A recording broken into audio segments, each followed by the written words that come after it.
ما كان للمشرکین ان یعمروا مساجد اللہ، مشرکوں کے لیے یہ جائز نہیں کہ وہ اللہ کی مسجدوں کو آباد کریں، شاہدین علی انفسہم بالکفر، اس حال میں کہ وہ خود گواہ ہیں کہ کافر ہیں، اپنے آپ کو سمجھتے بھی ہیں کہ ہم کفر کر رہے ہیں، شرک کر رہے ہیں، تو ایسے مشرکوں کو، کافروں کو مسجد الحرام اور دیگر مسجدوں کا متولی بننا اور ان کو آباد کرنا، ان کی خدمت کرنا ان کے لیے جائز نہیں ہے، کیونکہ ایسی نیکیوں پر ثواب تو اسے ملتا ہے جس کا ایمان ہو۔ اولئک حبطت اعمالہم، ان کے اعمال برباد ہو گئے، وفی النار، اور جہنم میں، ہم خالدون، وہ ہمیشہ رہنے والے ہیں۔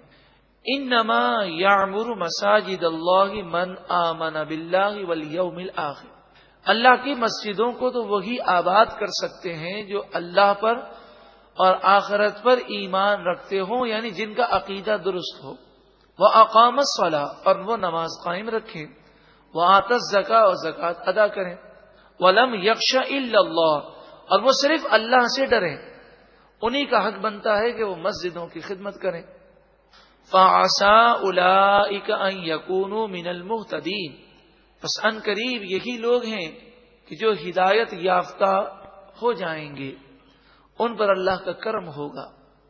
مشرکین بڑا فخر کرتے تھے، کئی سو سالوں سے ہم حاجیوں کی خدمت کر رہے ہیں، حاجیوں کو زمزم پلاتے ہیں، خانہ کعبہ کے ہم متولی ہیں، ہم غریبوں کی مدد کرتے ہیں، ہم قیدیوں کو آزاد کرتے ہیں، اسی طرح ہم مسجد الحرام کی تعمیر کرتے ہیں۔ ان چیزوں کو یہ بہت زیادہ ایشو بناتے، تو یہ ساری چیزیں بہت بڑی سعادت کی بات ہیں، مگر یہ سعادت اسی کے لیے جس کا عقیدہ درست ہو۔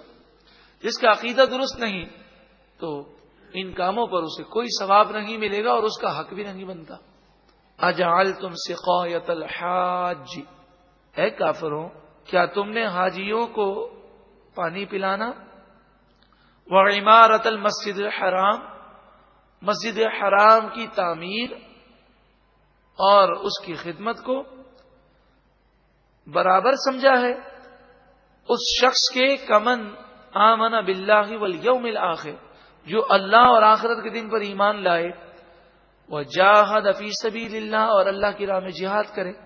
یعنی جو پکا مومن ہے، تو تم یہ سمجھتے ہو کہ تمہارا عقیدہ درست نہیں، تم کافر ہو، مشرک ہو، تمہارے عقائد درست نہیں ہے، لیکن تم سمجھتے ہو کہ اس مومن پر تمہیں فضیلت ہے اس لیے کہ تم مسجد الحرام کے خادم ہو۔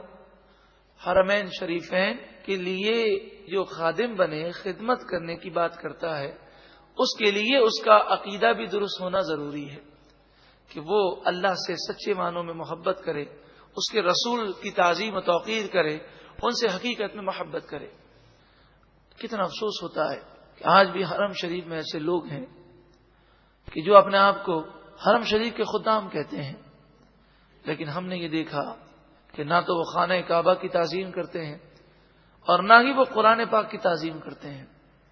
قرآن پاک کو نعوذ باللہ من ذالک جوتوں پر رکھ دیتے ہیں، توبہ استغفر اللہ۔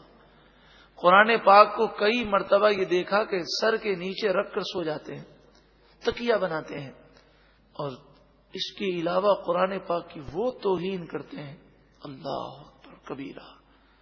تو جب قرآن کی محبت ہی نہیں ہے، جب خانہ کعبہ کی تعظیم نہیں ہے، جب رسول اللہ کی محبت نہیں، تعظیم نہیں، تو خدمت حرمین شریفین کی کیا ثواب اور کیا برکتیں۔ سب سے اہم چیز عقیدہ ہے، تعظیم و توقیر ہے۔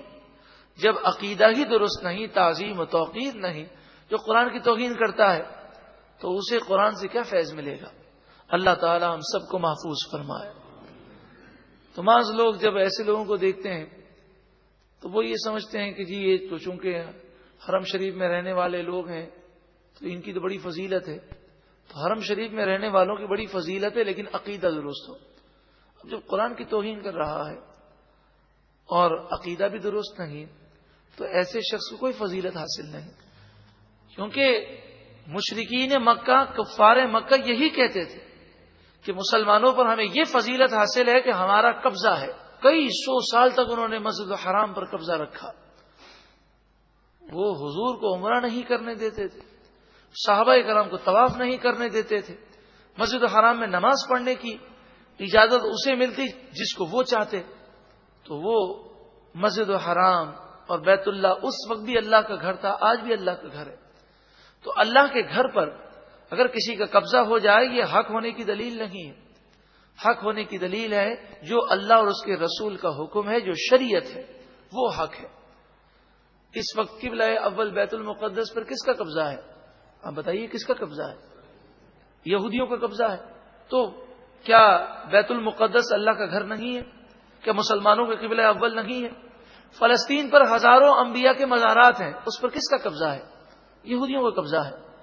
تو اسلام نے ان چیزوں کو حق کی بنیاد نہیں بنایا. اگر کوئی حرم شریف میں قرآن پاک کی توہین کرتا ہے، اگر آپ میں جرأت ہے تو محبت کے ساتھ اسے سمجھائیں کہ یہ آپ کیا کر رہے ہیں. اگر عربی نہیں آتی تو اردو میں سمجھانے کی کوشش کریں، اشاروں سے سمجھائیں کہ جب قرآن پاک کا ادب نہیں ہوگا تو قرآن کا فیض کہاں سے ملے گا. لا یستوون عند اللہ، اللہ کے نزدیک یہ چیزیں برابر نہیں ہیں. ایمان کے برابر کوئی چیز نہیں. اگر عقیدہ درست نہیں تو حرم شریف کی خدمت کا کوئی ثواب نہیں. واللہ لا یہدی القوم الظالمین، اور اللہ ظالم قوم کو ہدایت نہیں دیتا. الذین آمنوا وہاجروا وجاہدوا فی سبیل اللہ باموالہم وانفسہم، وہ لوگ جو ایمان لائے اور انہوں نے ہجرت کی اور اللہ کی راہ میں جہاد کیا اپنے مال اور اپنی جان کے ذریعے. اعظم درجۃ عند اللہ، اللہ کے نزدیک ان کا بہت بڑا درجہ ہے. وَأُولَٰئِكَ هُمُ الْفَائِزُونَ، اور یہی لوگ کامیاب ہونے والے ہیں. يُبَشِّرُهُمْ رَبُّهُمْ بِرَحْمَةٍ مِّنْهُ، ان کا رب انہیں اپنی رحمت کی بشارت عطا فرماتا ہے. وَرِضْوَانٍ وَجَنَّاتٍ لَّهُمْ فِيهَا نَعِيمٌ مُقِيمٌ، اور ان کے لیے اللہ کی خوشنودی کی بشارتیں ہیں، ان کے لیے جنت کی بشارتیں ہیں جس میں ہمیشہ رہنے والی نعمتیں ہیں. خالدین فیہا ابدا، ہمیشہ ہمیشہ اس میں رہیں گے. ان اللہ عندہ اجر عظیم، بے شک اللہ کے نزدیک ان کے لیے بڑا اجر ہے. جب یہ حکم نازل ہوا کہ مسلمان ایسے لوگوں سے تعلقات نہ رکھیں جن کے عقائد درست نہیں ہیں، جو کافر ہیں، مشرک ہیں، یہودی ہیں، عیسائی ہیں یا منافق ہیں، تو ایسے لوگ جن کے عقائد درست نہیں، مسلمان ان سے تعلقات نہ رکھیں. تو مسلمانوں نے حیرت کا اظہار کیا، کہا کہ اگر ہمارا باپ ہو، ہماری ماں ہو، ہمارے بھائی بہن ہو، ہمارے قریبی رشتہ دار ہوں گے تو بڑا مشکل کام ہے کہ ہم ان سے تعلقات توڑ دیں. تو اس پر یہ آیت کریمہ نازل ہوئی، یا ایھا الذین آمنوا، اے ایمان والو، لا تتخذوا آباءکم واخوانکم اولیاء ان استحبوا الکفر علی الایمان. اے ایمان والو، اپنے باپ دادا کو اور اپنے بھائیوں کو اپنا دوست نہ بناؤ، ان سے محبت نہ کرو اگر وہ ایمان کے مقابلے میں کفر کو پسند کرتے ہیں. وَمَن يَتَوَلَّهُم مِّنكُمْ، اور تم میں سے جو کوئی ان سے دوستی کرے گا، فَأُولَٰئِكَ هُمُ الظَّالِمُونَ، پس یہی لوگ ظالم ہیں.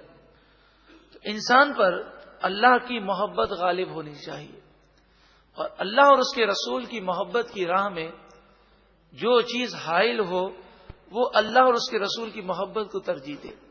قل، اے محبوب آپ فرمائیے، ان کانا آباؤکم و ابناؤکم و اخوانکم و ازواجکم، اگر تمہارے باپ دادا، تمہاری اولاد، تمہارے بھائی، تمہاری بیویاں، و عشیرتکم، اور تمہارا خاندان، تمہارے رشتہ دار، و اموال اقترفتموها، اور تمہارا وہ مال جو تم نے جمع کیا ہے، و تجارت تخشون کسادها، اور تمہاری وہ تجارت، وہ بزنس جس کے نقصان کا تمہیں ڈر لگتا ہے، وَمَسَاكِنُ تَرْضَوْنَهَا، اور تمہارے وہ گھر جنہیں تم پسند کرتے ہو. یہ 8 چیزیں ہیں. آباؤکم، باپ دادا ماں باپ، ابناؤکم بیٹے پوتے نواسے، بیٹیاں بھی داخل ہیں اس میں، وَإِخْوَانُكُمْ بھائی بہن، اس میں بہنیں بھی داخل ہیں، وَأَزْوَاجُكُمْ بیویاں، عشیرتکم خاندان کے تمام افراد رشتہ دار، اموال مال تجارت بزنس، مساکن ہمارے گھر. یہ 8 چیزیں ہیں جو انسان کو نماز سے روکتی ہیں، یہ انسان کو جہاد سے روکتی ہیں، یہ انسان کو گناہوں کی طرف لے جاتی ہیں. تو فرمایا یہ چیزیں اگر تمہیں زیادہ محبوب ہیں، کس سے زیادہ محبوب ہیں؟ احب الیکم من اللہ ورسولہ، تمہیں اللہ اور اس کے رسول سے زیادہ یہ پسند ہے، وجہاد فی سبیلہ، اور اللہ کی راہ میں جہاد کرنے سے زیادہ یہ 8 چیزیں پسند ہیں.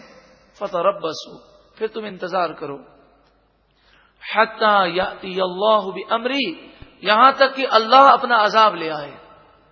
تو محبت اللہ کی غالب ہونی چاہیے، اس کے رسول کی محبت غالب ہونی چاہیے، اور دنیا کی جو بھی محبت یا جو بھی چیز اس راہ میں رکاوٹ بنے تو ترجیح اللہ اور اس کے رسول کی محبت کو ہونی چاہیے.